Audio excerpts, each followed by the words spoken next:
बहन जी से मुलाकात हुई कभी आपकी? हाँ बिल्कुल हुई है।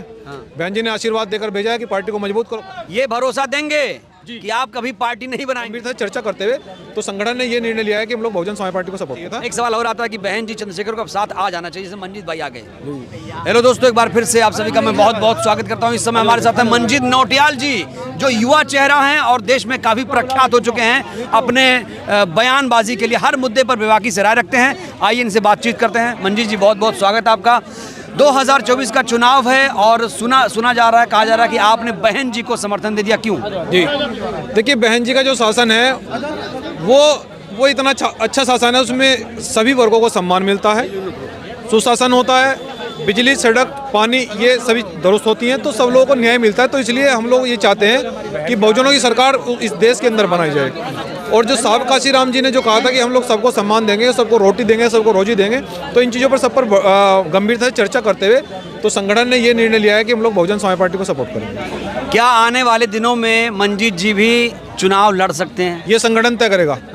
ये संगठन तय करेगा, क्योंकि यहाँ आपकी इच्छा क्या है? संगठन को छोड़िए ना अभी। हमारी इच्छा समाज के लिए काम करने की, इसके लिए मर मिटने की है। जो अब तक किया है आगे भी वही करने की है। जब भी अन्याय होगा तो मंजीत नौटियाल सड़कों पर निकलेगा, और मंजीत नौटियाल ना प्रशासन को सोने देगा ना शासन को सोने देगा अगर दलितों पर, पिछड़ों पर, मुस्लिमों पर अत्याचार होगा। आपकी संगठन का नाम है भीम आर्मी, जय भीम। तो लोगों को कंफ्यूजन नहीं होता है कि ये कहीं चंद्रशेखर वाली भीम आर्मी तो नहीं है? विचारधारा है, विचारधारा एक है ना? विचारधारा का डिफरेंस है। क्या डिफरेंस है? हम लोग बहुजन मूवमेंट के लिए काम कर रहे हैं, ठीक है, और हम लोग बहुजन समाज पार्टी को सपोर्ट कर रहे हैं, और वो लोग गठबंधन में जा रहे हैं। ये डिफरेंस है। गठबंधन मतलब कहाँ? गठबंधन में, वो गठबंधन में, दूसरे लोग गठबंधन में जा रहे हैं, हम गठबंधन में नहीं जा रहे हैं। हम अपने दम पे चुनाव लड़ेंगे, बहन जी को सपोर्ट करेंगे। अभी एक खबर आई है कि कांग्रेस लगातार कोशिश कर रही है कि बहन जी को इंडिया में शामिल कराया जाए। बहुत शिद्दत से कोशिश जारी है, क्या लगता है आपको? सबसे बड़ा जुमला है इस देश के। जो भाजपा के जो लोग हैं, जो पीछे छिपे हुए लोग हैं, वो कभी नहीं चाहेंगे कि बहन जी को देश का प्रधानमंत्री बना जाए। अगर देश की प्रधानमंत्री आदरणीय बहन कुमारी मायावती बनेगी तो देश के मजलूमों को, शोषितों को, पीड़ितों को, सबको न्याय मिलेगा, सबको रोजगार मिलेगा, बेटियों को सम्मान मिलेगा, सभी वर्गों को सम्मान मिलेगा। तो इसलिए वो नहीं चाहते कि एक ऐसी देश की बेटी को प्रधानमंत्री बनाया जाए जो सबको सम्मान देना चाहती है, देश को आगे बढ़ाना चाहती है। एक चीज़ और है कि अभी तक हमारे देश को दलित पीएम नहीं मिला। माननीय कांशीराम जी का यही तो सपना था कि दिल्ली पे हमारी सत्ता काबिज हो। जी देखिए विचारधारा। अब एक बात बताइए कि राष्ट्रपति इस देश की कौन है? दलित है ना, आदिवासी है ना। अब फिर दलितों पर, आदिवासियों पर अत्याचार क्यों हो रहा है? आरएसएस का ये एजेंडा है कि आरएसएस में कुछ लोग ऐसे रखे हुए हैं जो दलितों के नाम पर, पिछड़ों के नाम पर, मुस्लिमों के नाम पर उनको आगे करके वो ये दिखा देते हैं कि ये देखो हमारे पास दलित चेहरा भी है, हमारे पास आदिवासी चेहरा भी है, हमारे पास मुस्लिम चेहरा भी है।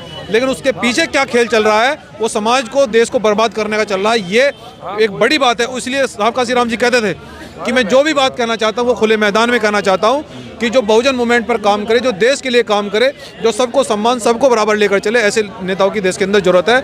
और साहब काशीराम जी ने बहन जी जैसे लोगों को तैयार किया है, बहुजन समाज पार्टी को तैयार किया है। आगे ये लड़ाई कितनी आसान दिखती है? आप जिस तरीके से ज़मीन पर आप लोग उतरते हैं, न्याय दिलाने का काम करते हैं, कितना आसान है अपनी सत्ता काबिज करना? ये लड़ाई बड़ी गंभीर है और ये लड़ाई बड़ी महत्वपूर्ण भी है और बड़ी लंबी है। इस लड़ाई को जो है अब हम बहुत बड़े पैमाने पर देश के अंदर है ना लड़ने जा रहे हैं। लेकिन इस बार 2024 में हमारी ये कोशिश है कि बहुजन समाज से ही कोई देश का प्रधानमंत्री बनाकर, क्योंकि बाबा साहब ने कहा था कि सत्ता 100 तालों की चाबी है, तो हम बड़ी आसानी से इस लड़ाई को लड़ सकते हैं। इसलिए मैं कहना चाहता हूं कि देश के जनता से कि आप लोग ऐसे नेतृत्व को चुने जो सबको सम्मान देना चाहता है। संविधान की बात, आपका भाषण हमने सुना और हमने देखा रिएक्शन काफ़ी तगड़ा था, अंडर करंट लग रहा था, लोग तालियां बजा रहे थे। ये जो भाषण आप देते हैं, लोग आपकी तुलना चंद्रशेखर साहब से भी कर लेते हैं। नहीं, मैं तो एक छोटा सा कार्यकर्ता हूँ। मेरी तुलना किसी से न की है, न प्रधानमंत्री से, न किसी और व्यक्ति से। मैं तो एक बहुजन समाज का छोटा सा कार्यकर्ता हूँ, लेकिन यह है कि ईमानदार हूँ, जो कहता हूँ संविधान को हाथ में लेकर लड़ता हूँ, और लड़ाई लड़ी है, लड़ेंगे। चंद्रशेखर जी को लेकर आपकी क्या सोच है? वो भाई हैं हमारे, वो पार्टी चला रहे हैं, हम संगठन चला रहे हैं, विचारधारा खेल है। क्या उन्हें पार्टी बनाना चाहिए था? क्या लगता है? अब ये तो वही बताएंगे। देखो, ये तो वही बताएंगे कि उनको क्या करना चाहिए था। एक सवाल और आता है कि बहन जी चंद्रशेखर को अब साथ आ जाना चाहिए, जैसे मंजीत भाई आ गए। हाँ बिल्कुल। देखिए, ऐसा है कि आज के ज़माने में जो दलितों, पिछड़ों की और मुस्लिमों की लड़ाई जो लड़ने का वक्त है, वो सड़कों पर निकल कर लड़ने का वक्त है। और अब समय आ गया कि घर से निकलकर अपनी लड़ाई को लड़ा जाए और देश के अंदर राजनीतिक परिवर्तन किया जाए। बहन जी से मुलाकात हुई कभी आपकी? हाँ बिल्कुल हुई है। बहन जी ने आशीर्वाद देकर भेजा है कि पार्टी को मजबूत करो, कर रहा हूँ। ये तो बहुत बड़ा आपके पास एक अवार्ड मिल गया। हाँ, ये मेरे लिए चंद्रशेखर और तमाम सतपाल तंवर साहब को सुना हमने, वो भी लाइन में 6-6 महीने से लगे हैं, अभी बहन जी ने मुलाकात नहीं की। देखिए, ये आप बहुजन समाज का भरोसा समझ लीजिए, या ये संघर्ष समझ लीजिए, या ये मेरी ईमानदारी का जो परिणाम समझ लीजिए। हमारा लक्ष्य केवल एक ही है कि बहुजन समाज को शासक बनाया जाए, और बहुजन समाज जब शासक बनेगा, ऐसा नहीं है सबको अधिकार मिलेंगे, सभी वर्गों को सबको समान लेकर चला जाएगा, सबको रोटी कपड़ा मकान दिया जाएगा। लेकिन हम ये चाहते हैं कि जिस प्रकार से देश के अंदर जातिगत उत्पीड़न हो रहा है, इसको खत्म करके एक सुशासन इस देश के अंदर स्थापित किया जाए।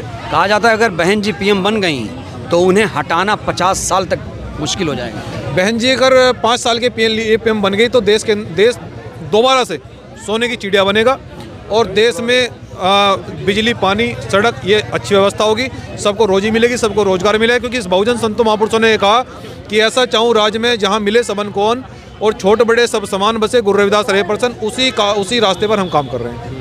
मंजीत जी, जो आपका संगठन है या SC ST OBC माइनॉरिटीज़ है, उसे आज संगठित होने की ज़रूरत है। हम देख रहे हैं कि तमाम लोग अलग अलग 2-4, कहीं वहाँ संगठन बन गया, कहीं यहाँ संगठन बन गया, तो ये कितना खतरनाक है? देश के अंदर अगर RSS से कोई बड़ा संगठन बनने के लिए जा रहा है, मैं आपसे वादा कर रहा हूँ 2024 के अंदर भीम आर्मी जैविक संगठन इतने बड़े पैमाने पर तैयारी चल रही है। आप भरोसा रखिए कि हम इस देश में संविधान को इतना प्रभावशाली करेंगे कि किसी के साथ अन्याय नहीं होगा, भरोसा रखिए। ये भरोसा देंगे कि आप कभी पार्टी नहीं बनाएंगे? देखिए, ये संगठन तय करेगा। ये संगठन तय करेगा, क्योंकि संगठन में लोकतंत्र है। कब क्या परिस्थितियां बन जाएं, कब मैं राष्ट्रीय अध्यक्ष न रहूं, ये संगठन तय करेगा। तो इसलिए लड़ाई लड़ी जा रही है, ईमानदारी से लड़ाई लड़ेंगे, लेकिन यह कि विरोधियों के साथ में न कभी गए, न कभी कोई समझौता किया। बहुजन समाज के साथ मान सम्मान के साथ में कोई समझौता मरते दम तक मंजीत सिंह नौटियाल नहीं करेगा, ये मैं वादा कर रहा हूँ आज दिल्ली में। लेकिन आपने बड़ी बात कही कि RSS से बड़ा संगठन, RSS से बड़ा संगठन तैयार करने के लिए जा रहे हैं, यानी भीम आर्मी से बड़ा संगठन। भीम आर्मी RSS से बड़ा है। भीम आर्मी जय भीम। हाँ, भीम आर्मी जय भीम संगठन। RSS में कौन लोग काम कर रहे हैं? दलित कर रहे हैं, पिछड़े कर रहे हैं, धर्म का झंडा उन लोगों के हाथ में दे रखा है। हम लोग ऐसा कैडर तैयार कर रहे हैं कि बड़े पैमाने पर एक बड़ा जन सैलाब आपको देखने को मिलेगा, सामाजिक और राजनीतिक और आर्थिक परिवर्तन होने वाला है। चुपके ये भी बात हो रही है, संविधान को बदल देंगे। संविधान को बदल देंगे, ये जुमला है। जो लोग संविधान को बदल देंगे, देश के अंदर हम लोग इतने हैं, हम उनका हुलिया बदल देंगे। आप ये कह रहे हैं अगर संविधान बदला? एक बार फिर से बोलिए, क्या कह रहे हैं? क्या कह रहे हैं कि जो लोग संविधान को बदलने की बात करते हैं, हम उनका हुलिया बदल देंगे। हुलिया बदल देंगे? बिल्कुल बदल, यानी नामुमकिन। नामुमकिन बिल्कुल। अगर एक बात बताइए, कोई ये कहने लग जाए कि सूरज जो है ना पूरब से नहीं पश्चिम से होगा, ऐसा नामुमकिन है ना, तो इसलिए संविधान को बदलना भी नामुमकिन है। चलिए, बहुत बहुत शुक्रिया मंजीत जी। तो ये मंजीत जी हैं, आपने सुना, कहा साफ तौर पर कि बहन जी को उन्होंने समर्थन दे दिया है और बहन जी से मुलाकात भी कर ली है, और एक चेतावनी साफ तौर पर, जो संविधान बदलेगा उसका हुलिया बदल दिया जाएगा। ये वीडियो कैसी लगी? वीडियो अच्छी लगी हो तो लाइक कर दीजिएगा, चैनल को सब्सक्राइब करिए, सहयोग करिए, जन जन तक पहुँचाइए। बहुत बहुत धन्यवाद, शुक्रिया।